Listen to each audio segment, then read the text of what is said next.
अस्सलाम वालेकुम dear students. आज हमारा टॉपिक है steps in research process. Course का नाम है business research methods and I am your course instructor doctor Mohammad Wajid Raza. Research एक प्रोसेस का नाम है। इसमें आप बहुत से स्टेप्स से गुजरते हैं तब जाके आपको आपके रिक्वायर्ड रिजल्ट्स मिलते हैं। अगर हम रिसर्च की बात करें तो इसको आप बहुत से छोटे स्टेप्स में डिवाइड कर सकते हैं, लेकिन अमूमी तौर पर हम इसको पूरे जो एकेडमिक रिसर्च है उसको 10 स्टेप्स में कर सकते हैं, जिसमें सबसे पहला स्टेप आता है चूजिंग योर टॉपिक, फिर है review of literature, formulating research question, development of working hypothesis, selecting the research design, sample size estimation, collecting of data, analysis of data, and preparation of report and publishing the study। ये तमाम steps बहुत ही ज़रूरी हैं और इनमें से कोई भी ऐसा स्टेप नहीं है जो आप रिसर्च के दौरान स्किप कर सकते हैं, एकेडमिक रिसर्च के दौरान स्किप कर सकते हैं। बल्कि मैं ये कहूँगा कि इसके अलावा और भी छोटे छोटे स्टेप्स हैं जो इनके बीचों बीच आ सकते हैं, लेकिन ओवरऑल हम अगर इन्हीं 10 स्टेप से गुजरते हैं तो हमारा एक कंप्लीट रिसर्च हो जाता है। सबसे पहले जो स्टेप है जहाँ से रिसर्च शुरू होती है वो है चूजिंग योर टॉपिक। रिसर्च नाम ही है सोल्यूशन ढूंढने का। जो प्रॉब्लम आइडेंटिफाई हम करते हैं, उस प्रॉब्लम्स पे काम करके उसका एक सोल्यूशन निकालना, यही रिसर्च का बेसिक मकसद होता है। अब प्रॉब्लम कैसे ढूंढेंगे, रिसर्च क्वेश्चन क्या होगा, ये हमें तब पता चलेगा जब हमें हमारे टॉपिक का पता होगा। सबसे पहले इम्पॉर्टेंट टॉपिक जो है, स्टेप जो रिसर्च में है वो है टॉपिक सिलेक्शन का। टॉपिक सिलेक्शन से पहले ये ज़रूरी है कि हम पहले ये समझें कि रिसर्च एक स्पेसिफाइड फील्ड में होती है। ये ऐसा नहीं होता कि एक रिसर्च में आप मुख्तलिफ फील्ड्स में काम करें। तो अगर आप नए रिसर्चर हैं और आप अपने टॉपिक के तलाश में हैं तो सबसे पहले आप अपना एरिया ऑफ इंटरेस्ट डिफ़ाइन करें कि आप किस एरिया में काम करना चाहते हैं। फॉर एग्ज़ाम्पल, अगर मैं बिज़नेस मैनेजमेंट की बात करूं तो बिज़नेस मैनेजमेंट भी एक बहुत ब्रॉडर फील्ड है। आप ये कह सकते हैं कि मैं बिज़नेस मैनेजमेंट में रिसर्च कर रहा हूं, लेकिन आपका टॉपिक बिज़नेस मैनेजमेंट नहीं हो सकता, क्योंकि ये एक बहुत ब्रॉडर सब्जेक्ट है। तो अगर आप एक मखसूस टॉपिक तक पहुंचना चाहते हैं तो सबसे पहले आपको अपना एरिया ऑफ इंटरेस्ट डिफ़ाइन करना होगा। अब जैसे कि फॉर एग्ज़ाम्पल अगर हम बिज़नेस मैनेजमेंट की बात करें तो इसमें फ़ाइनेंस आता है, इसमें मार्केटिंग है, इसमें ह्यूमन रिसोर्स मैनेजमेंट है, इसमें ऑपरेशन मैनेजमेंट है, इसमें एंटरप्रेन्योरशिप है। बहुत सारी फील्ड हैं जो इसके अंदर आ सकते हैं। तो सबसे पहले आपने इसमें एक फील्ड चूज़ करना है। लेट अस सपोज आप फाइनेंस में इंटरेस्टेड हैं, तो फिर फाइनेंस इटसेल्फ एक बहुत बड़ा सब्जेक्ट है। आप पूरे फाइनेंस के सब्जेक्ट को एक रिसर्च पेपर में कवर नहीं कर सकते। फिर दूसरा जो इम्पोर्टेंट स्टेप होता है, आप फाइनेंस को फर्दर ब्रेक डाउन करें। जैसे कि अगर हम फाइनेंशियल मैनेजमेंट की बात करें तो इसमें कैपिटल स्ट्रक्चर आता है, फर्म परफॉर्मेंस है, पोर्टफोलियो थ्योरी है, एसेट प्राइसिंग है, एजेंसी प्रॉब्लम है, और इस तरह के बहुत सारे, इसको हम छोटे पिलर्स में डिवाइड कर सकते हैं। जब आप एक छोटे पिलर पे पहुंचते हैं फिर तब जाके फिर आप एक चैनल पे आते हैं और वहाँ से फिर आप आगे जाके अपना टॉपिक चूज़ कर सकते हैं। फॉर एग्ज़ाम्पल, अगर आप पोर्टफोलियो थ्योरी पे आते हैं कि जनाब मैं फ़ाइनेंस में काम करूँगा, फ़ाइनेंस में फिर मैं पोर्टफोलियो थ्योरी पे काम करूँगा, तो फिर पोर्टफोलियो थ्योरी को आप आगे ब्रेक डाउन कर सकते हैं कि आपने पोर्टफोलियो में क्या करना है। आया आप पोर्टफोलियो परफॉर्मेंस इवैल्यूएशन पे काम करना चाह रहे हैं, आप पोर्टफोलियो कंस्ट्रक्शन पे काम करना चाह रहे हैं। पोर्टफोलियो में फिर दो अहम स्टेप्स हैं, सिलेक्शन अलग है, वेटिंग अलग है। तो क्या आप सिलेक्शन पे काम करना चाह रहे हैं, आप वेटिंग पे काम करना चाह रहे हैं, आप ऑप्टिमाइजेशन पे काम करना चाह रहे हैं। तो ये जब ब्रेनस्टॉर्मिंग होती है, इसके रिज़ल्ट में आप एक इंतहाई नैरो और स्पेशलाइज्ड एरिया पे पहुंच जाते हैं, जहां से फिर आपको रिसर्च टॉपिक मिलना नहायत ही आसान हो जाता है। जैसे ये डायग्राम बता रहा है कि अगर आपने अपना टॉपिक चूज़ करना है तो आपने इनमें से बहुत सी चीज़ों का ख्याल रखना है। टॉपिक सेलेक्ट करते हुए नए रिसर्चर अक्सर गलती करते हैं कि वो मतलब एक एरिया तो interest of area area select कर लेते हैं, लेकिन फिर वो टॉपिक खुद से, मतलब उनके जहन में जो आता है वो बस वो समझ लेते हैं कि यही हमारा टॉपिक है। ऐसे नहीं होता। अगर आपने एरिया ऑफ इंटरेस्ट स्पेशलाइजेशन वगैरह चूज़ कर ली है, जैसे कि फ़ाइनेंस वगैरह है, उसके बाद फिर आपने क्या करना है, बहुत सी चीज़ों का ख्याल रखना है जहाँ से आपको आपका फाइनल टॉपिक मिलेगा। फॉर एग्ज़ाम्पल आपने डिस्कशन करनी है कुलीग्स के साथ, सीनियर के साथ, डिस्कशन से आपके लिए नए दरवाजे खुलेंगे। जैसे ही आप ओपन होंगे डिस्कशन के लिए, आप अपना टॉपिक दूसरों के सामने रखेंगे, तो आपका इसमें बहुत ज़्यादा टाइम आपका बच सकता है, क्योंकि जैसे ही आप अपना टाइम रखेंगे, हो सकता है आपका कोई कुलीग या आपका सीनियर आपको फटाफट बता दे कि जो आप टॉपिक पे काम कर रहे हैं वो ऑलरेडी हो चुका है, किसी और ने इस प्रॉब्लम का सलूशन निकाल लिया है। तो इससे आपको दो फ़ायदे होते हैं, एक तो आपका टाइम बच जाता है, दूसरा आपको बने बनाए सलूशन मिल जाते हैं, आप उनको पढ़ लेते हैं, जहाँ से आपको पता चलता है कि कौन कौन से डायमेंशंस कवर हो चुके हैं और कौन से डायमेंशंस रहते हैं।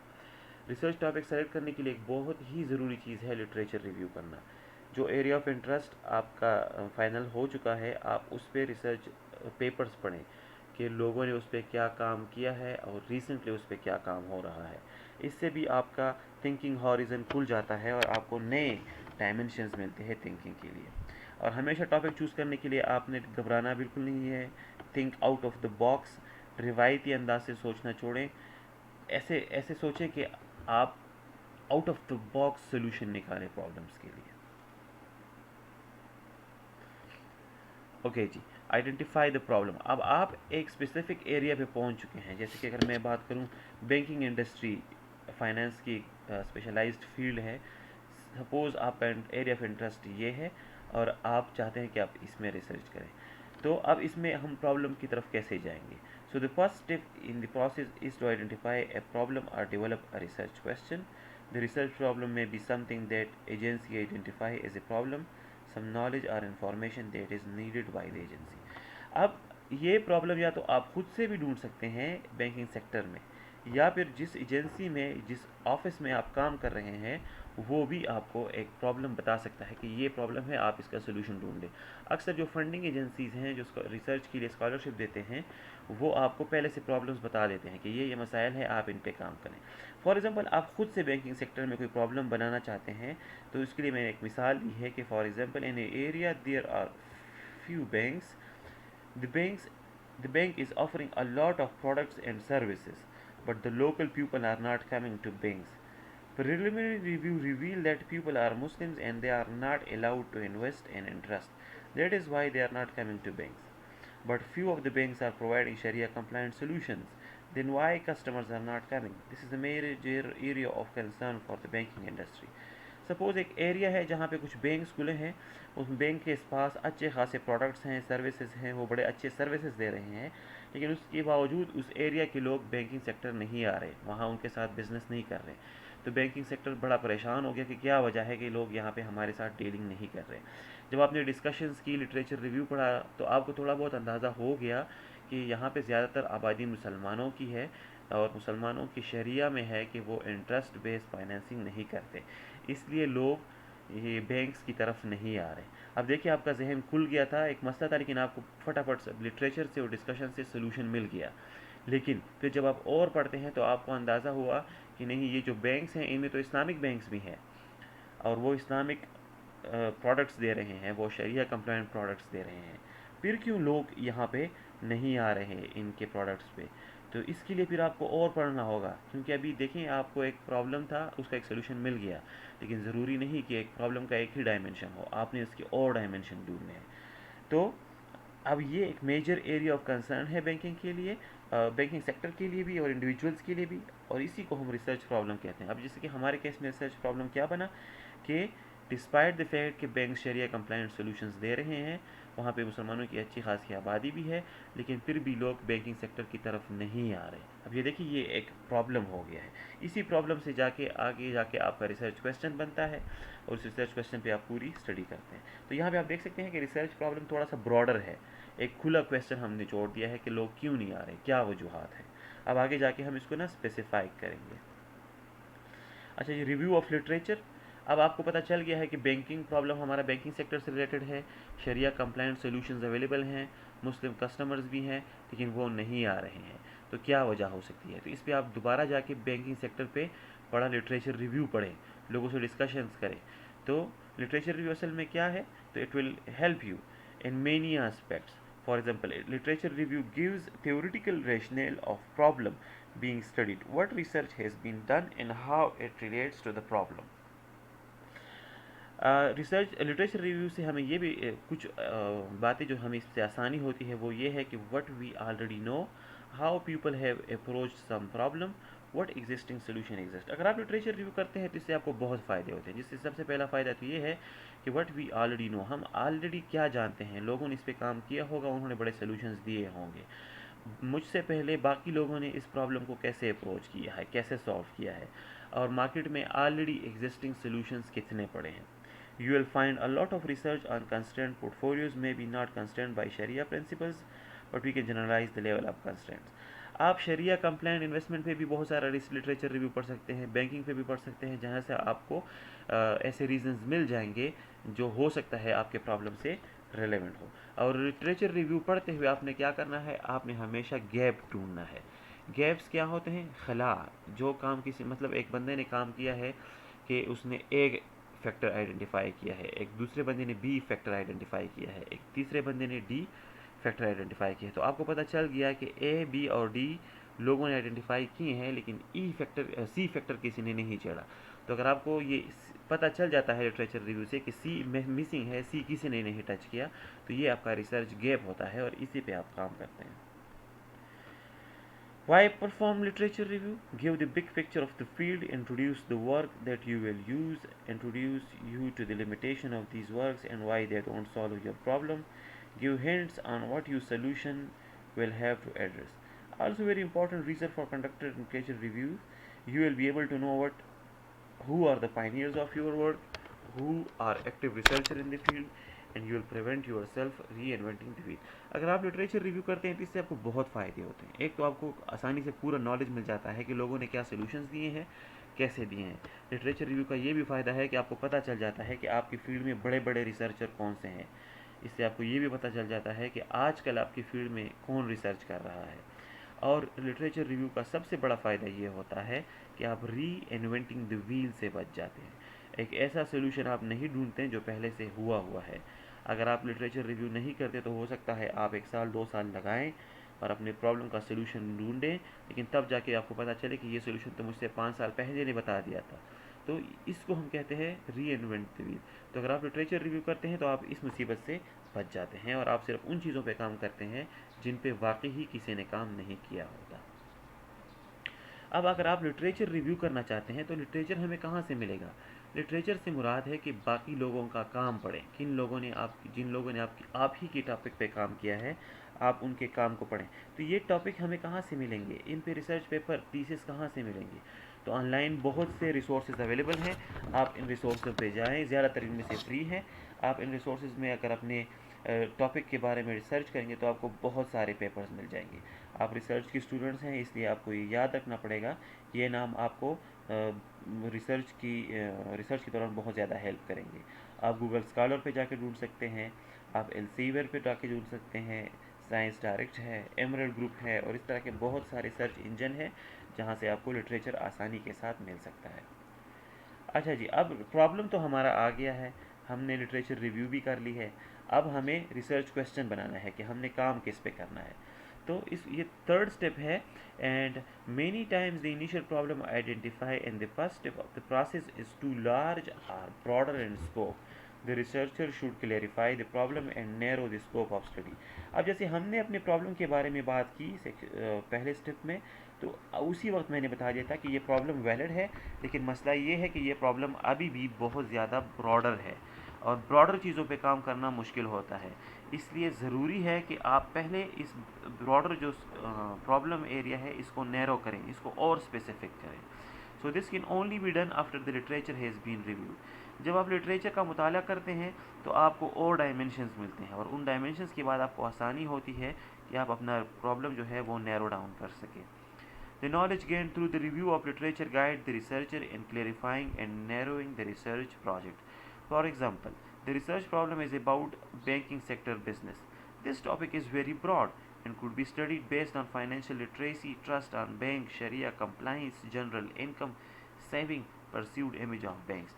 अब जैसे हमने शुरू में बैंकिंग सेक्टर के प्रॉब्लम्स के बारे में बात की, तो हमें पहले लिटरेचर रिव्यू और डिस्कशन से पता चला कि लोग यहाँ पे ज़्यादातर मुसलमान हैं और वो इंटरेस्ट बेस्ड फाइनेंसिंग नहीं करते, इसलिए वो बैंकिंग सेक्टर की तरफ नहीं आ रहे। लेकिन जब हमने दोबारा लिटरेचर रिव्यू पढ़ा तो हमें लिटरेचर से ये पता चला कि और फाइंडिंग्स ये हुई हैं कि बैंकिंग सेक्टर की बिज़नेस जो है वो और भी बहुत चीज़ों से इफ़ेक्ट करती है।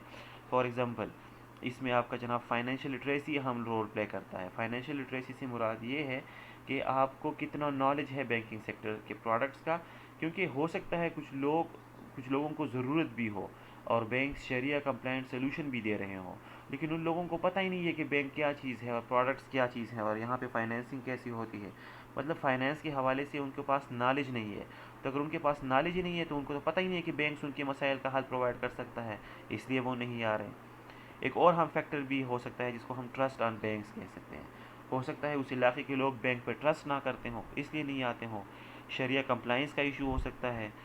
जो आम वहाँ पे लोग हैं उनके इनकम का इशू हो सकता है, क्योंकि उनके वो हो सकता है उनकी इनकम बहुत कम हो, वो सेविंग ही नहीं कर पा रहे हों, तो वो बैंक्स की तरफ नहीं आना चाहते हैं। इस तरह के बहुत से रीज़न्स हो सकते हैं जिसकी वजह से लोग आपके बैंकिंग सेक्टर की तरफ नहीं आ रहे। अब देखें, शुरू में सिर्फ प्रॉब्लम था, अब लिटरेचर रिव्यू के बाद हमारी नॉलेज बढ़ रही है। हमें बहुत ज़्यादा फैक्टर्स का पता चल रहा है कि इनकी वजह से बैंकिंग सेक्टर की परफॉर्मेंस इफेक्ट हो सकती है। So all of these areas can not be investigated in a single study. अब जब हमें ऊपर लिटरेचर रिव्यू और डिस्कशन से बहुत सारे डायमेंशंस तो मिल गए हैं, लेकिन ये सारे डायमेंशंस क्या एक स्टडी में हम कर सकते हैं? क्या अगर आपको मैं कहूँ कि एक रिसर्च पेपर लिख के, तो क्या एक रिसर्च पेपर इन तमाम पे तफसीलन बहस कर सकता है, इन तमाम पे सोल्यूशन प्रोवाइड कर सकता है? तो मेरे ख्याल से नहीं, क्योंकि फाइनेंशियल लिटरेसी भी एक बहुत पेचीदा टॉपिक है। ट्रस्ट ऑफ बैंक्स ये फिर एक अलग टॉपिक है। शरिया कंप्लाइंस इसको मजहब की तरफ ले आता है। इनकम ऑफ पीपल इसको इकनॉमिक्स की तरफ ले जाता है। सेविंग्स है, परसीव्ड इमेज ऑफ बैंक्स है, तो ये तमाम फिर अलग अलग फील्ड है। तो अब आपने आगे डिसाइड करना है कि आपने इनमें से कौन से रीज़न पे काम करना है, कौन सा एक रीज़न आपने एक रिसर्च में कवर करना है। अब आप कैसे इसकी तरफ जाएंगे? अब आपने एक ब्रॉडर रिसर्च प्रॉब्लम से एक रिसर्च क्वेश्चन कैसे बनाना है? तो अगर आप रिसर्च क्वेश्चन बनाएंगे तो ये जो ऊपर मैंने फिगर डाला है, इसमें जो पॉपुलेशन, इंटरवेंशन, कंपैरिजन, आउटकम और टाइम, इसको हम पिकआउट भी कह सकते हैं, ये आपको हेल्प करेगा कि आप एक प्रॉब्लम से एक रिसर्च क्वेश्चन बनाएं। Suppose the researcher has decided that the purpose of the study is to determine. अब आप जो बैंकिंग सेक्टर पे काम कर रहे हैं, जो स्टडी कर रहे हैं, उस स्टडी का मकसद आप कुछ इस तरह से भी बना सकते हैं। If male customer has background knowledge of banking sector compare to those who have no knowledge, can it improve his involvements with bank services? देखें, अब आपने अपना क्वेश्चन बहुत नैरो कर दिया है। पहले तो आपने अपने पॉपुलेशन को डिवाइड कर दिया है, जो इसमें पॉपुलेशन आ रहा है पी। आपने पॉपुलेशन आप डिवाइड कर सकते हैं जेंडर के बेस पे, मेल फीमेल, एज के बेस पे, डेमोग्राफिक्स के बेस पे, या किसी और एट्रीब्यूट पे। तो यहाँ मिसाल के तौर पर मैं इसको जेंडर के बेस पे डिफाइन करता हूँ कि मैं सिर्फ मेल पे फोकस करूँगा, मेल कस्टमर्स पे। फिर आगे क्या है कि has background knowledge of banking sector, कि ऐसे मेल कस्टमर जिनके पास बैकग्राउंड नॉलेज हो, जिनको फाइनेंशियल लिटरेसी का पता हो, तो क्या वो लोग कंपेयर टू उन लोगों के साथ जिनके पास बिल्कुल बैंकिंग सेक्टर का, फाइनेंस का नॉलेज ना हो, तो क्या ये फाइनेंस का नॉलेज उनकी बैंकिंग सेक्टर के साथ इन्वॉल्वमेंट को बढ़ा सकता है? अब यहाँ पे देखिए, पॉपुलेशन हमारा क्या हुआ? Mail adult. इंटरवेंशन का जो आई है ये क्या हुआ? इंटरवेंशन, ये फाइनेंशियल लिटरेसी हो गया।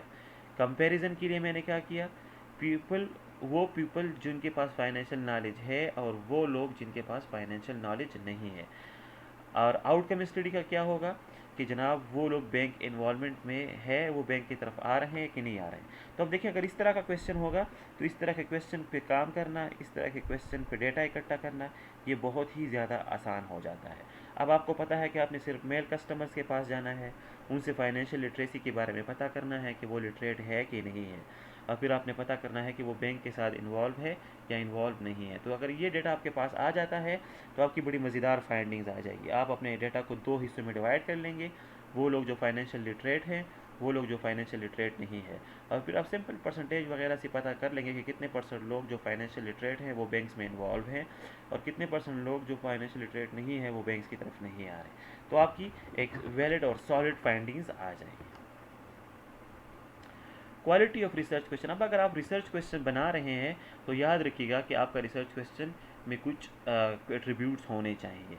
ये फीजिबल होना चाहिए। फीजिबल मतलब कि ये करने लायक होना चाहिए।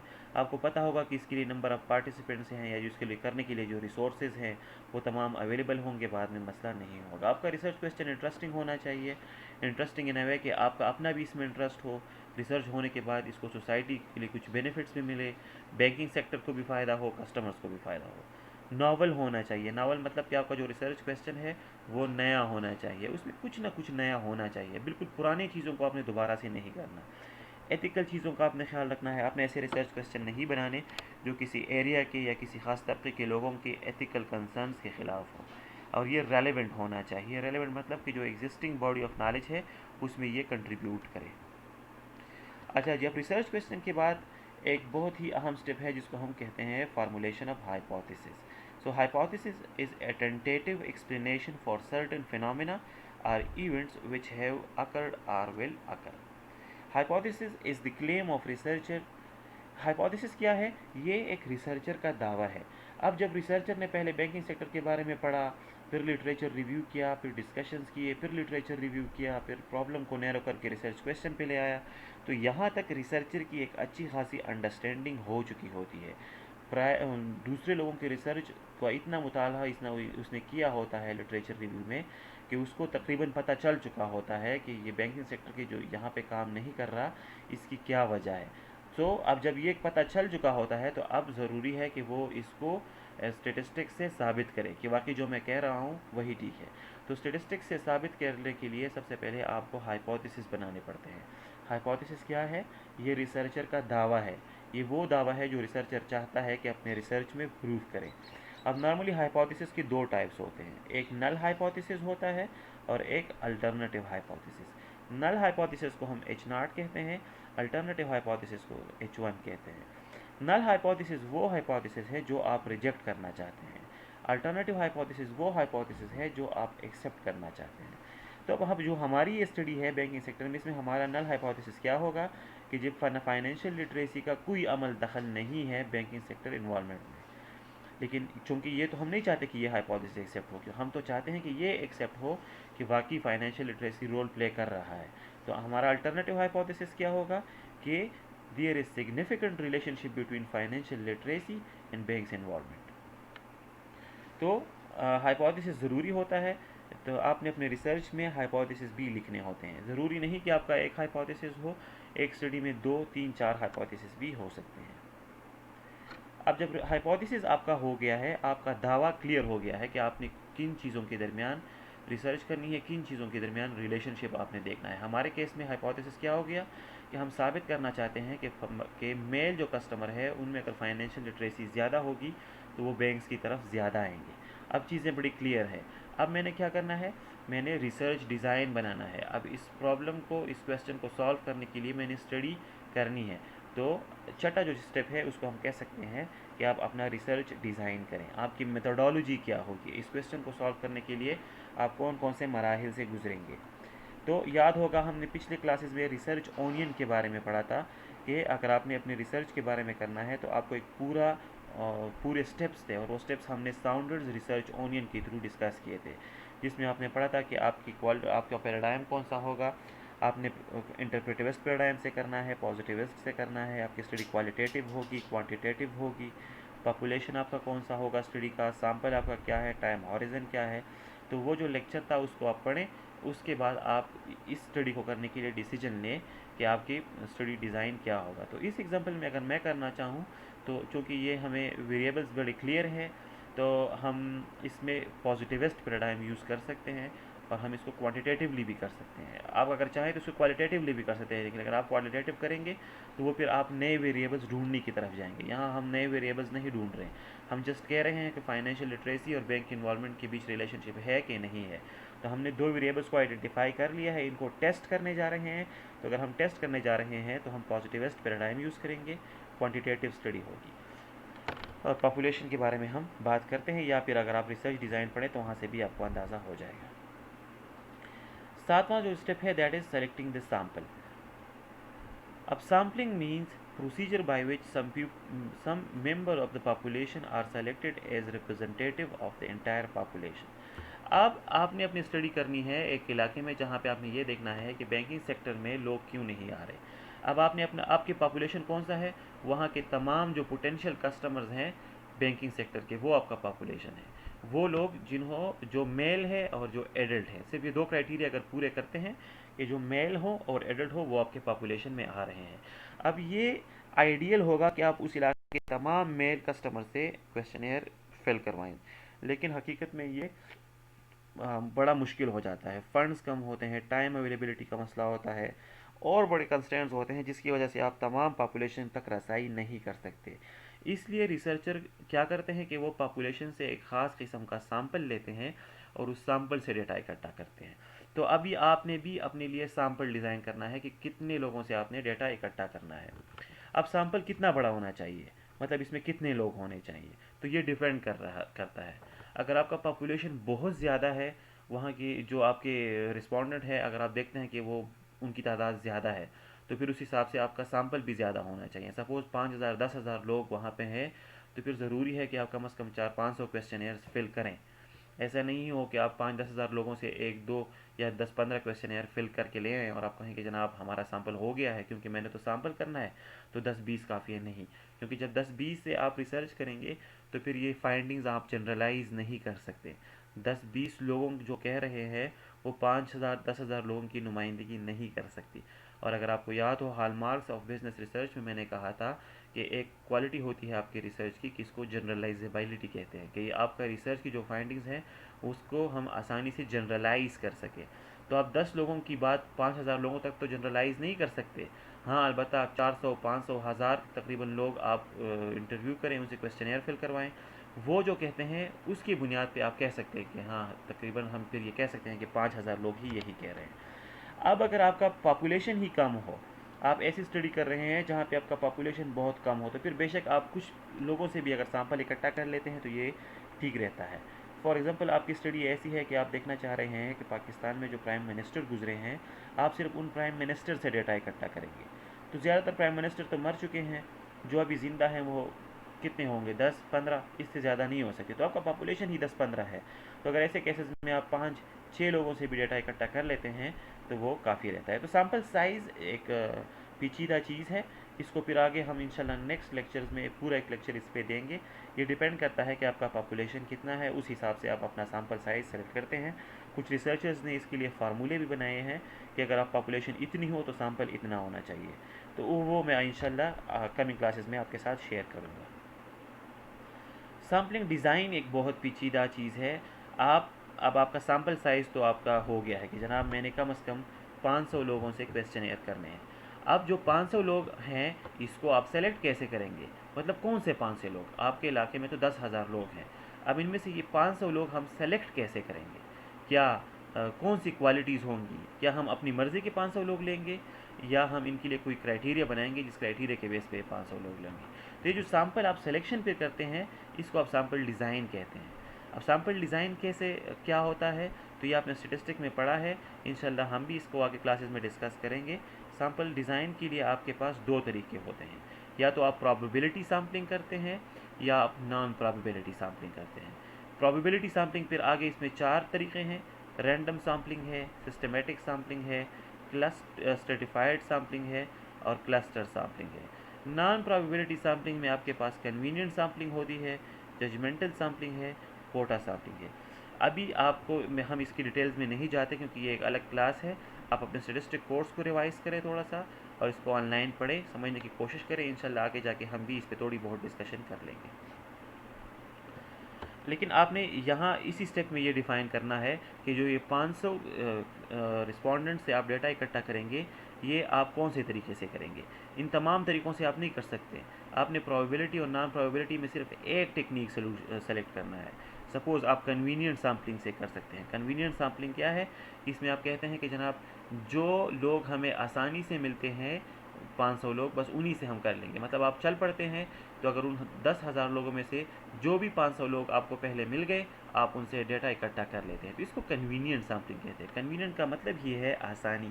तो इस तरह हर एक का अपना मकसद होता है। जैसे कि कोटा सैम्पलिंग है, तो इसमें आप क्या करते हैं, इसमें आप हर एक इलाके के लिए कोटा रख लेते हैं। आप ये नहीं करते कि जितनी आसानी से मिल गए उतना ठीक है। आप फिर आप कहते हैं कि हम हर छोटे छोटे इलाके से 10-10 लोग करेंगे, ज़्यादा नहीं करेंगे, या मतलब इसके मुख्तलिफ क्राइटेरिया हैं जो आगे जाके हम इंशाल्लाह पढ़ेंगे।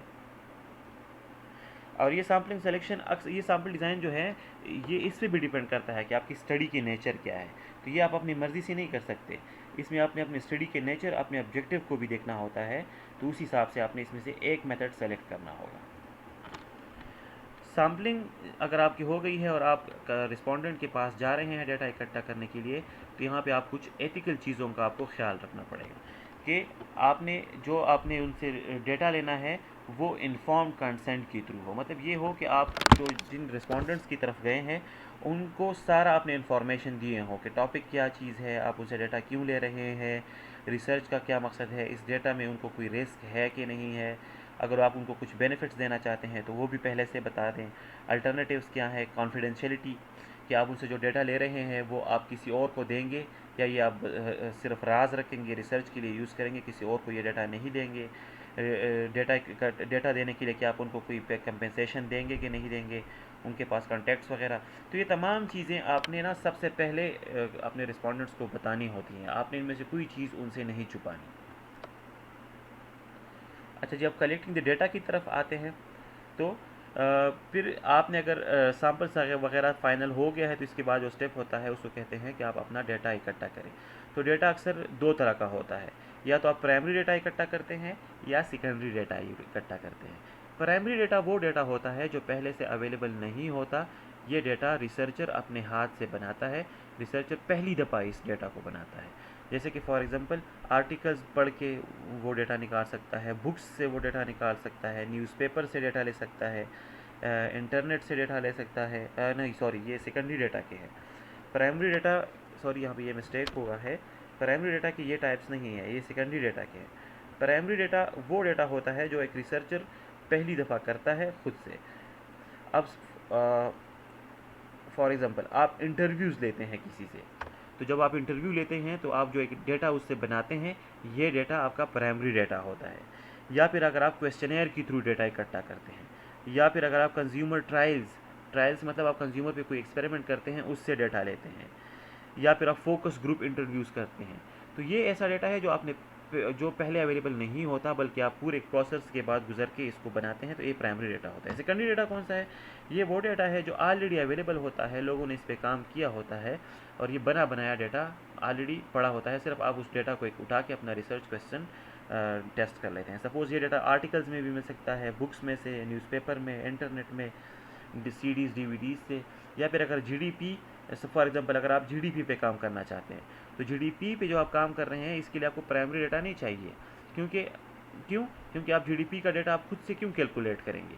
जब स्टेट बैंक ने, स्टेटिस्टिक ब्यूरो ऑफ पाकिस्तान ने ये ऑलरेडी कैलकुलेट करके दिया हुआ है, वर्ल्ड बैंक ने कैलकुलेट करके दिया हुआ है, तो फिर आप वो बना बनाया क्यों नहीं उठा रहे कि आप अपना कैलकुलेट करेंगे? अपना कैलकुलेट करने में फ़ायदा कुछ नहीं और नुकसान बहुत है। नुकसान ये है कि आपको अच्छा खासा टाइम भी लग जाएगा, और एक और बड़ा नुकसान हो सकता है कि आपका जीडीपी कैलकुलेशन उतना एक्यूरेट ना हो, क्योंकि जीडीपी कैलकुलेशन के लिए आपको प्रोडक्शन, कंजम्पशन, इन्वेस्टमेंट, इनके फिगर्स चाहिए होते हैं, और वो सारे एग्जैक्ट मिलना इतनी आसान नहीं होता। इसलिए अगर आप ऐसे वेरिएबल्स पे स्टडी कर रहे हैं जैसे जीडीपी है, पॉपुलेशन है, एम्प्लॉयमेंट है, स्टॉक मार्केट्स हैं, तो बैंकिंग परफॉर्मेंस है, बैंकिंग सेक्टर के हवाले से, जैसे कि ये नंबर ऑफ़ बैंक्स हो गए, इनके फाइनेंशियल स्टेटमेंट्स हो गए, तो फिर आप सेकेंडरी डेटा यूज़ करें, फिर आप प्राइमरी डेटा यूज़ नहीं करें। लेकिन अगर आप ऐसे स्टडी करना चाहते हैं कि अगर आप लिटरेट लोगों से पूछना चाहते हैं कि अगर आपके पास फाइनेंशियल लिटरेसी है तो आप बैंकिंग की तरफ क्यों नहीं आ रहे, तो ऐसा डेटा आपको बना बनाया नहीं मिलेगा। ऐसी स्टडी के लिए आपको प्राइमरी डेटा यूज़ करनी होगी, क्वेश्चनेयर या इंटरव्यूज़। या फिर अगर आप ढूंढना चाहते हैं कि स्ट्रेस के क्या रीज़न्स हैं, या फिर अगर डाइवोर्स का रीज़न्स देखना चाहते हैं, तो फिर आपको प्राइमरी डेटा यूज़ करना होता है। अब जब डेटा आ जाता है तो फिर आपने डेटा एनालिसिस करना है। What is data analysis? If the statistics are boring then you have got the wrong numbers. इसमें एक बहुत बड़ी बात बताई गई है। अगर आप डेटा एनालाइज कर लेते हैं और आपका स्टेटिस्टिक बोरिंग हो, जो आपके रिजल्ट्स आए हैं वो कुछ सही नहीं है, तो आप समझ लीजिए कि आपने कहीं पे डेटा कलेक्शन में गलती कर ली है, क्योंकि जो बात थ्योरी से सपोर्ट हो चुकी है, जो लिटरेचर से सपोर्ट हो चुकी है, ज़्यादा चांसेस हैं कि स्टेटिस्टिक भी वही बात सपोर्ट करेगा। तो अगर आपकी वो बात सपोर्ट नहीं कर रहा तो ज़्यादा चांसेस हैं कि आपने कहीं अपने पीछे प्रोसेस में गलती की है। सो the raw research data needs to be edited, tabulated and analyzed to form the results and interpret them. अब जो आप डेटा इकट्ठा करते हैं वो रॉ डेटा होता है। बहुत से लोगों से आप क्वेश्चनर इकट्ठा कर लेते हैं, तो उससे आप अभी रिजल्ट्स आप अखज़ नहीं कर सकते। तो आपने क्या करना है, इस डेटा को आपने एडिट करना है, इसको अपने सीक्वेंस में लेके आना है, इससे अपने टेबल्स बनाने हैं, फिगर्स बनाने हैं, तब जाके आपको इससे कुछ वैलिड कंक्लूजन ड्रा कर सकेंगे, वरना रॉ डेटा से बहुत मुश्किल होता है। तो अगर आपने अपना डेटा एडिट करना है, टेबुलेट करना है, तो ये आप मैनुअली भी कर सकते हैं, मतलब अपने हाथ से भी कर सकते हैं, या फिर आप कंप्यूटर सॉफ्टवेयर्स भी यूज़ कर सकते हैं। कंप्यूटर सॉफ्टवेयर बहुत ज़्यादा हेल्पफुल होते हैं, जैसे कि SPSS है, एमॉस है, एक्सेल है, आर है, ईव्यूज़ है। इन सॉफ्टवेयर्स के बारे में अगर आप पढ़ते हैं तो ये आपको बहुत ज़्यादा आसानी पैदा करते हैं डेटा एनालिसिस में। अच्छा जी, अब अगर आपने डेटा टेबुलेट तो कर लिया है और एनालिसिस, अच्छा यहाँ पे मैं एक छोटी सी बात बताता चलूँ कि फिर यूजुअली हम एनालिसिस दो तरह का करते हैं। एक डिस्क्रिप्टिव स्टेटिस्टिक होती है और एक इन्फरेंशियल स्टेटिस्टिक होता है। डिस्क्रिप्टिव स्टेटिस्टिक्स में आप सिर्फ डेटा को के जनरल करेक्टरिस्टिक्स डिफाइन करते हैं, मतलब उनका मीन मालूम कर लेते हैं, स्टैंडर्ड डिविएशन, उनके ग्राफ्स वगैरह बना लेते हैं, उनकी फ्रिक्वेंसी वगैरह कर लेते हैं। बस यहाँ से सिर्फ हमें ये पता चलता है कि डेटा में कितने जनरल करेक्टरिस्टिक्स है, कितने परसेंट लोग हैं, मेल कितने हैं, फीमेल कितने हैं, कितने लोग क्या कह रहे हैं, ऐसे होता है। और इन्फरेंशियल स्टेटिस्टिक्स में आप क्या करते हैं, इन्फरेंशियल स्टेटिस्टिक्स में आप अपना हाइपोथेसिस टेस्ट करते हैं। जो क्लेम आपने किया था H1, उसको अभी आप स्टेटिस्टिक्स से टेस्ट करते हैं। और हाइपोथेसिस टेस्ट करने के लिए आपने स्टेटिस्टिक्स में 4 टेस्ट पढ़े हैं, Z test, T test, F test and chi square test. तो ये जो टेस्ट हैं ये आपको इन्फरेंशियल स्टेटिस्टिक्स से मिलते हैं। तो इन्फरेंशियल स्टेटिस्टिक्स में आप कोरिलेशन करते हैं, रिग्रेशन करते हैं, और इन 4 टेस्ट की बुनियाद पे आप अपना हाइपोथेसिस टेस्ट करते हैं कि आपका हाइपोथेसिस एक्सेप्ट हुआ है या रिजेक्ट हुआ है। यहाँ पे आप देख सकते हैं ये जो पिक्चर है इसमें P वैल्यू है 0.04। ये इंशाल्लाह आगे डिटेल से डिस्कस करेंगे, लेकिन यहाँ पे सिर्फ इतना बता दूँ कि जब आप हाइपोथेसिस टेस्ट करते हैं Z, T, F, काई, इनमें से किसी भी टेस्ट के थ्रू, तो अगर आप इस टेस्ट से आपको एक वैल्यू मिलती है जिसको हम P वैल्यू कहते हैं, प्रोबेबिलिटी वैल्यू। तो अगर ये वैल्यू आपकी 0.05 से कम होती है तो इसका मतलब है कि आपका H1 एक्सेप्ट हो गया है। अगर ये वैल्यू 0.05 से ग्रेटर आ जाए तो इसका मतलब है कि आपका H0 एक्सेप्ट हो गया है और आपका H1 रिजेक्ट हो गया। तो अगर आपका H0 एक्सेप्ट हो जाता है तो इसका मतलब है कि आपकी स्टडी गलत हो गई है, ये ठीक नहीं है। लेकिन अगर आपका H1 एक्सेप्ट होता है तो आप कह सकते हैं कि जो दावा मैंने किया था वो लिटरेचर से भी साबित है और स्टेटिस्टिक्स से भी मैंने साबित कर दिया है कि मेरा हाइपोथेसिस ठीक है। अच्छा जी, अब जब आपने के पास रिजल्ट्स भी आ गए हैं, डिस्क्रिप्टिव स्टेटिस्टिक्स भी आपने कर लिया है, इन्फरेंशियल स्टेटिस्टिक्स भी कर लिया है, टेस्ट भी लगा लिए हैं, P वैल्यू भी आ गया है, तो अभी आपने आगे क्या करना है? अभी आपने आगे एक रिपोर्ट बनानी है। रिपोर्ट बहुत ज़रूरी है। रिपोर्ट क्या है? रिपोर्ट एक पूरा डॉक्यूमेंट है जो आपको बताता है कि जितने स्टेप्स आपने किए हैं वो तमाम स्टेप्स आप सीक्वेंस से लिख लेते हैं एक रिपोर्ट की सूरत में, एक थीसिस की सूरत में। रिपोर्ट बहुत ज़्यादा ज़रूरी होता है। एक जो भी रिपोर्ट होगा इसमें कम अज़ कम introduction section, summary section, summary of finding section, main report और कंक्लूजन, ये चीज़ें होनी चाहिए। At the end of the report आप इंडाइसिस भी डाल सकते हैं। अपेंडाइसिस जिस मतलब अगर आप कुछ एक्स्ट्रा डिटेल्स हैं, कुछ डेटा है जो आप शेयर करना चाहते हैं तो वो आप अपेंडिक्स में डाल सकते हैं। आप बिब्लोग्राफी डालेंगे। बिब्लोग्राफी क्या है कि इसमें आप रेफरेंसेस देते हैं कि जिन जिन लोगों का आपने काम पढ़ा है उन लोगों का जिक्र आप करते हैं। इसमें आप रेफरेंसेस भी डाल सकते हैं। अच्छा जी, why should I write the report? So it helps in getting published, helps in remember what you have done and helps to rectify the mistake. अगर आपके पास रिपोर्ट नहीं होगा तो कुछ अर्से बाद आप भूल जाएंगे कि आपने कौन से स्टेप्स किए थे और कैसे कैसे किए थे। तो रिपोर्ट आपको हेल्प करता है कि आपको अपनी चीज़ें याद रहें, कि आपने जितने भी स्टेप्स किए हैं वो तमाम आप याद रख सकें। यह आपको पब्लिकेशन में भी हेल्प करता है कि आप अपना काम पब्लिश करें। और अगर आपको अपनी गलतियाँ निकालनी है तो आपने जो लिखा है उसको आप पढ़ें, वहाँ से आपको आसानी से पता चल जाता है कि गलतियाँ कहाँ हुई है, वो आप दुरुस्त कर लेते हैं। रिपोर्ट राइटिंग पे भी मैं एक क्लास लूँगा कि एक रिपोर्ट के कितने सेक्शंस होने चाहिए और उन सेक्शंस में क्या क्या होता है, वो मैं आपको इंशाल्लाह नेक्स्ट क्लास में बताऊँगा। अभी अगर आपने जिस तरह मैंने कहा कि आप बिब्लोग्राफी ऐड करते हैं और आपने आखिर में रेफरेंसेस देने हैं, तो ये याद रखिए कि रेफरेंस आप मैनुअली भी ले सकते हैं, लेकिन मैनुअली इसका बहुत ज़्यादा मसला होता है, बहुत ज़्यादा मुश्किल होता है। तो आप इसके लिए बहुत ज़्यादा सॉफ्टवेयर्स हैं जो आपका काम बहुत आसान कर देते हैं। वो सॉफ्टवेयर्स आप एनालिसिस के लिए भी यूज़ कर सकते हैं, राइटअप के लिए जो आप अपना रिपोर्ट लिख रहे हैं, रिपोर्ट लिखने के लिए भी यूज़ कर सकते हैं, और रेफरेंसिंग के लिए भी यूज़ कर सकते हैं।